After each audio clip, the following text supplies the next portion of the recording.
Hello and welcome to X and Y Gaming Casually Competitive. And in today's video, by the way, I'm selling my entire Yu-Gi-Oh collection, 3 hundo straight up, and then all these cards, 3 boxes of both Speed Duel and Master Rule 5 cards, 10 Speed Duel decks, which we'll actually be taking a look at today, the Cyber Darkness budget deck, and the Sacred Beast and the Shadal's deck. Also, both these were built with the help of Duel Devastator. I guess I should point out now that all of these decks are for what I call impromptu Yu-Gi-Oh! So I can carry around a handful of Yu-Gi-Oh! Decks at any given point in time and play someone somewhere. It has actually legitimately happened, and I'm very proud of myself. So let's get into the look at the 10 decks that are included in my collection. My love-hate relationship for this Beast of Phantom deck is so real. So it lets you discard a card to perform polymerization to fuse 2 monsters. And also at the end of your turn, if Chimera the mythical flying whatever beast was fusion summoned this turn, you can add a Phantom Beast monster from your graveyard to your hand. And each of those skills can only be used once per turn. But it's a really great way to get around having to have certain cards. By the way, you run 3 Gazelle, the King of Mythical Beasts, and 3 Berformet. One thing that I can't stand that I kind of just, at some point whatever I learned it, I was like, oh, I think it's 5 stars. That is a mad lad over here, actually requiring a tribute to get its 1400 attack, having ass out on only, it's sad. But that's fine, that's fine. So Berformet on summon gets you Gazelle. Gazelle doesn't do anything but look pretty, but also always it's a Phantom Beast monster. That's fun to keep in mind. Phantom Beast Crosswing at 3, because anytime it's in the graveyard, all Phantom Beasts gain 300 attack. Phantom Beast Wildhorn, which does piercing battle damage, and Manticore of Darkness, who is great recursion if it's in your graveyard because it was sent there that turn. Now, Fire Formation Tenki is a continuous spell card that I run 2 of because on summon it lets you add a level 4 or lower Beast Warrior monster from your deck to your hand. And secondarily, not as importantly, it gives all of them 100 attack. So that's pretty cool. But more importantly, Mage Power is at 2. Because, especially when you couple it with something like Tenki, as soon as you put it down, you get Tenki, search something, give it Mage Power, boom, instant 1000 attack. Horn of the Phantom Beast at 3, 800 attack off the equip, and also every time it destroys an opponent's monster by battle and sends it to the graveyard, you draw a card. Just great drawing ability. And Chimera the Flying Mythical Beast, I only run 2 because I have enough sleeves for 2. I know it's weird, and I just showed a box with extra sleeves at some point, but whatever. There's a third one, you can put it in there, that's fine. So Beast of the Phantom, and this thing doesn't do anything, by the way, except when it's destroyed you can target a Berformet or Gazelle, the King of Mythical Beasts, in your graveyard and special summon that target. There's recursion, I guess. I don't know if it's good, it's not that great, it's not, but the fact that you can get this thing up pretty easily, 2100, right? And then you have a Mage Power and probably a Fire Formation Tenki that you hopefully use to search out Phantom Beast Crosswing for your polymerization for the skill. So then it's 300 attack off this. 100, is it 100 attack or is it only Beast Warriors? All Beast Warrior. Okay, so no, just 300 for this. Still, it's 2400 plus 1000, 3400 attack fusion monster. It's not the worst thing in the world, and especially if you come in with that Horn of the Phantom Beast as a third card, so an extra 1300, 2300 attack boost for a total of 4400 attack.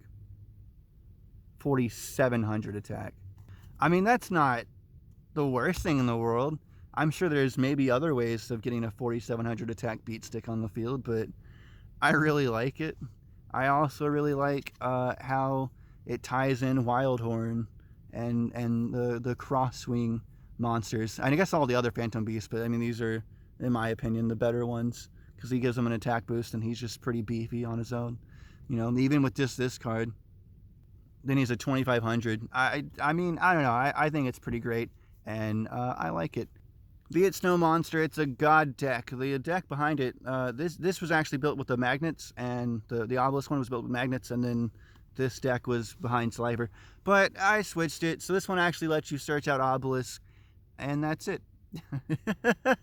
It lets you search out Obelisk by discarding your entire hand, minimum of 1, and that's it. There's no other additional normal summon per turn effect, and there's no recycling, there's no drawing, there's nothing. That's it. You search out Obelisk, so Kiko the Ghost Destroyer, Breaker the Magical Warrior, they're pretty okay monsters to throw out.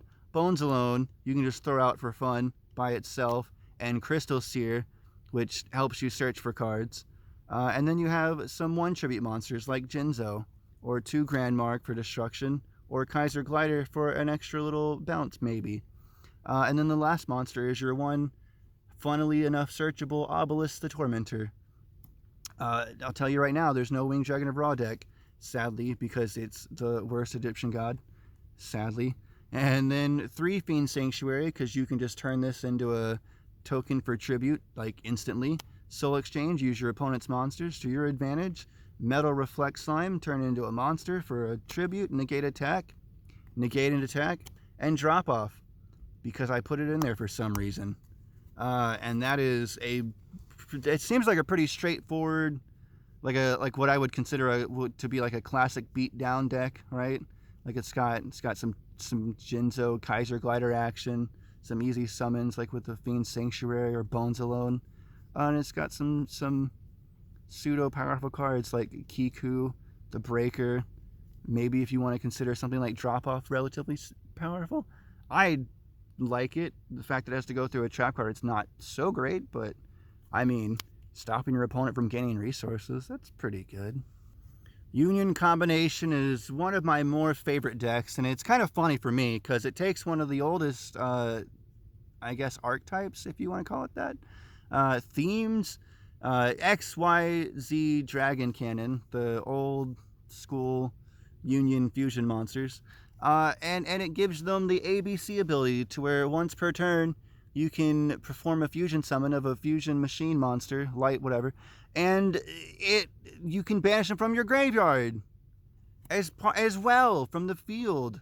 It's so good. It's so good. It also, your opponent takes no damage that turn. That's not as good, but that's still fine because my God, getting an XYZ from your graveyard it's great. It's great. So there's 2 X-Head cannons, 3 Y Dragon Head, 3 Z Metal Tanks. That's literally the only monsters. And then there's 3 Union Hanger, which funnily enough, when you get it, you can add Y or Z from your deck to your hand, but its effect that when a Union monster is summoned, you can equip it with an appropriate target from your deck. Okay, great. That only works with Y. That does not, it does not get set off from X-Head Cannon being summoned. And Z Metal Tank can't have anything attached to it anyways. So you can only attach Z to Y or Y to X and Z to X. And from Union Hanger, you can only attach Z to Y. So that's a fun thing to keep in mind.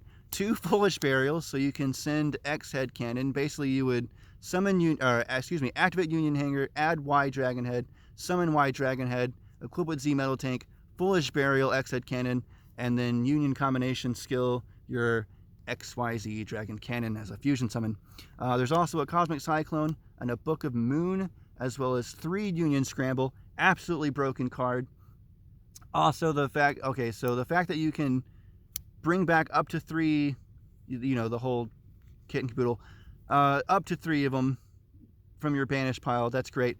But you can also banish this card from your graveyard to target one of your banished Light Machine normal monsters or Light Machine Union monsters and return it to your hand, which just makes it more discard fodder for your fusions. So Widespread Ruin, the highest thing that attacks. Lost Wind, stopping a special summon in Metaverse is for, sadly it's really slow because it's a trap card, but it's the only way of searching out Union Hanger if you're unfortunate enough to not draw it. YZ Tank Dragon, XY Dragon Cannon, and XZ Tank Cannon. So YZ and they all have a card effect to discard a card from your hand to then destroy a card. So YZ, you can target a face down monster your opponent controls to destroy it. XY can target a face up spell trap your opponent controls to destroy it. And XZ can target a face down spell trap that your opponent controls to destroy it. Me personally, I go into YZ because that's one of the most common ones to make, and then you can just, maybe Book of Moon something and then discard to destroy their monster. Or more appropriately, I try to go into XYZ Dragon Cannon because these effects are not once per turn, so especially if you're recycling monsters back to your hand with, say, Union Scramble, you can just right then and there discard that monster for the effect to target and destroy any one card your opponent controls. It's really, really great. And I personally really enjoy using the XYZ monsters, just in general. Just the fact that they're any use and they're getting any play in my hands at all is astounding, especially considering for Master Rule 5 they are awful. Second to last deck is Thousand Eyes Spell, and it's based on Pegasus Boy over here, and he's trying to do one of two things. He's either going to let you discard a card to be in place of the ritual spell or the fusion spell. Either one, you're either going to ritual summon the relinquished or you're going to fusion summon the Thousand Eyes. Fun fact. So Thousand Eyes Spell there, 3 relinquished, so you can get them out as fast as possible, either with the skill or with an actual ritual spell. 2 Thousand Eyes Idol. I don't know why you'd only want to run 1. 2 Illusionist Faceless Magician. I know you can only use their effects once per turn. I really just want to be able to draw into a 1 as soon as possible, but I couldn't bring myself to run 3. 3 Sphere Karibos. Discard it to turn your monster's attacking monster into a defense position, as well as later on banish it as part of the cost for a ritual monster. Hey, look at that. There's a ritual monster, and they're both 1 stars. It's amazing. So send you the 1,000 hands, you summon it or flip summon it, and you get a ritual monster from your deck to your hand. Sonic Bird does this ritual spell from your deck to your hand on its summon. And then Lava Golem is just here so that you can steal it and gain its 3,000 attack. You give it to your opponent as a gift, and then you steal it back.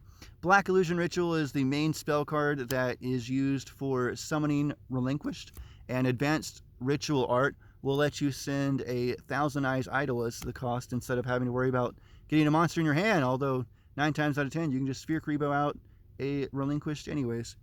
Polymerization, so you can fuse them together. You don't have to rely on this skill. You can in fact do it the old school way. It is possible. It can be done. Dark Eruption is for recycling a 1500 attack less attack or 1500 attack or less dark monster from your graveyard back to your hand. Really great for recycling, especially relinquished. And Dust Tornado is in there just because. I wish I had a better answer. Thousand Eyes Restrict is at 3, so we'll put him at 3.